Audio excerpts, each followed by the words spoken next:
Samarqand viloyati Paxtachi tumani Burqut mahallasida joylashgan 444-273 konturga shirinmaka jo'xori ekilgan.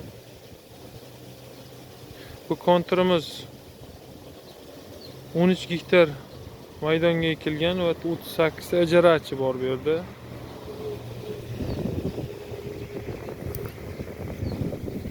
Konturimizdan shirinmaka jo'xorilar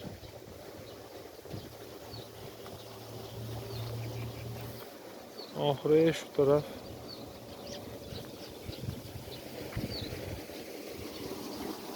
Artizan urilgan, artizandan suv tushyapti. Mana nasos shirinmaka jo'xorini sug'orish ishlari olib borilmoqda.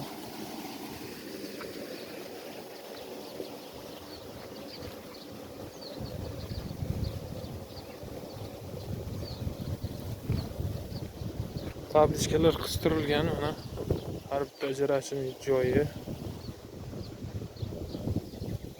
Maydoni